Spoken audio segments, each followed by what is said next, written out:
At Representative Alexandria Ocasio-Cortez's constituent town hall on Friday, audience member Lucy Cann stood up and called the Congresswoman from New York out on her support of funding the war in Ukraine. Let's watch that. Hace 40 años que no hay una ley de amnistía en este país, ¿ok? Todavía no hay una ley de amnistía en este país. Y el Partido Demócrata mandó 100 billones de dólares a nazis en Ucrania, que esta señora votó para eso. En este país necesitamos un tercer partido al estilo de AMLO en México y Petro en Colombia y Boric en Chile. El Partido Demócrata no está haciendo nada por nosotros. Nosotros nos estamos registrando independiente porque el Partido Demócrata no hace nada por nosotros. Yo lo siento. No, señora, no. Necesitamos registrarnos independientes. Yo voy a estar afuera. Yo voy a estar afuera registrando a la gente independiente.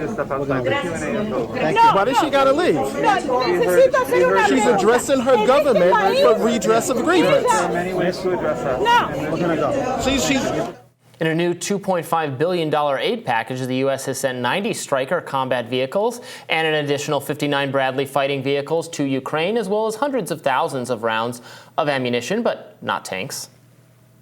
According to the AP, Germany said it will not send its own Leopard tanks to Ukraine unless the U.S. sends the Abrams. The United States said that the Abrams tank would not be a good fit for the current fight because of its frequent maintenance and fueling needs. South Carolina Senator Lindsey Graham said he's tired of the SHIT show and that the U.S. and Germany should send tanks to Ukraine as, quote, the world order is at stake. So, Robby, my radar is a little bit about this tank question. I will say I feel very conflicted about these sort of AOC town hall videos. It seems now to become like this. It's almost a meme now. People will go to try to embarrass and humiliate her by disrupting the town hall. Now, of course, constituents have a right to speak back to their congressperson, but this particular woman was, registering people for an independent party. And so when she left, she said, meet me outside. I'll register you. The Democrats and the Republicans are both terrible. And, much as I agree that the Democrats and the Republicans leave much to be desired, much as I find, Representative Ocasio-Cortez's, stance on funding to Ukraine to be the wrong one. I am a little bit getting tired of this, who can humiliate her the most. I mean, come on, guys.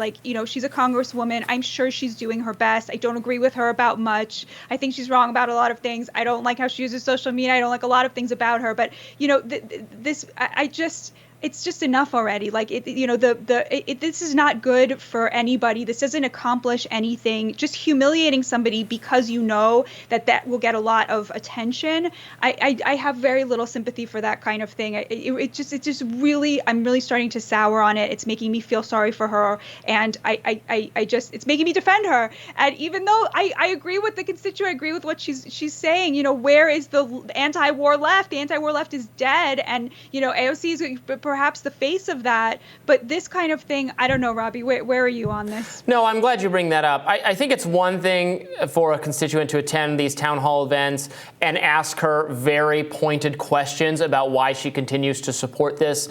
The tone of the question can be confrontational and angry, and she can say in the question, and by the way, we need an independent third-party movement that is going to hold Democrats accountable for abandoning the left on foreign interventionism, and I'm signing people outside after this event. Say it in 10 seconds. Ask the question. Be confrontational. That's fine.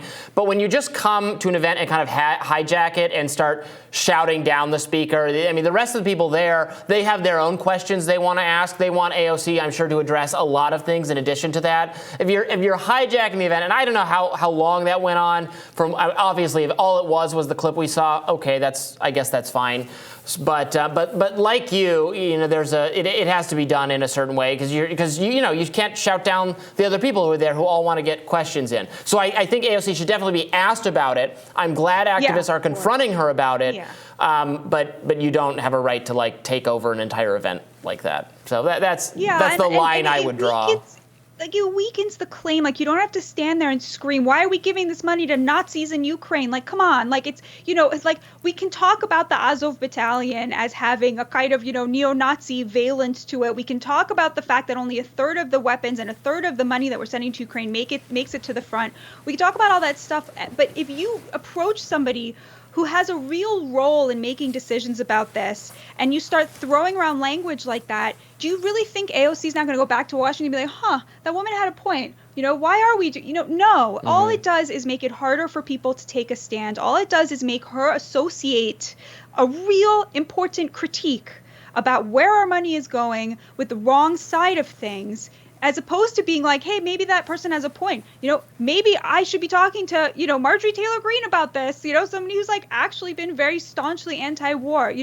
We need to be finding more ways to make our message get heard. Well, and I think, I agree with you. Ask the question. Yeah, go ahead. Yeah, I was just saying, I think the anti-AOC side, and or just the people against the Democratic consensus on funding Ukraine, I think they can't help but bring up the kind of Nazi line because of how much Democrats hurled the "you're a Nazi, you're a fascist" line at anyone and everyone who supported Donald Trump. Now that it is true that a component of the Ukrainian resistance, not the entire army, but a component of it is a Nazi-ish aligned group, and we are in a sort of indirect way funding that group, is an irony that Democrats, again, who called everyone a Nazi, have to own. And I think it's just totally fair to confront them on it, even if, screaming at someone, or as a member of Congress, that you're a Nazi, you're funding Nazis, is not going to be a good persuasion tactic. I mean, obviously the idea is not necessarily to persuade AOC, but I guess to get the other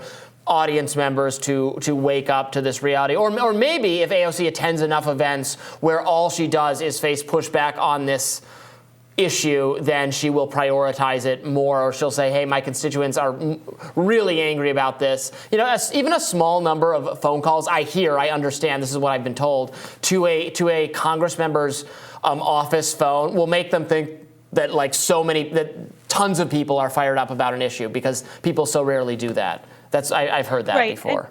And speaking of hypocrisies, AOC herself has been a staunch defendant of, vigorously approaching elected officials and judges, right, to Supreme Court justices and making your dissent heard in a very vigorous, aggressive, angry way, right? So, I'm defending her. I don't know that she would have as much of a case to defend herself against this kind of behavior, because she supports it when it comes to her political adversaries.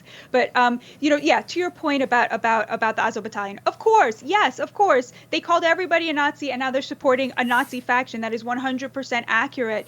Of course, that hypocrisy runs so deep. At the same time, there is a legitimate, normal person debate and critique to be had about this. You don't have to stand there and call Zelensky a crisis actor and insult a man who is, clearly doing everything he can to defend his people in a very brave way. You don't have to insult him to say, and we should still not give him everything he wants, right? It could be a tough call. It could be both the case that Ukraine is totally, the virtuous side in this, the side we want to win, and be the case that we should have a stronger say in how we go about making that happen. And it should not be the way that, Zelensky necessarily wants it to go. I don't know why that is so hard for people to accept, that it could both be the case that, this side is, the one we want to win, and be the case that they shouldn't be the ones who set the terms. We should, because we're the ones funding it. It could both be the case that AOC has behaved in a cowardly way, and be the case that,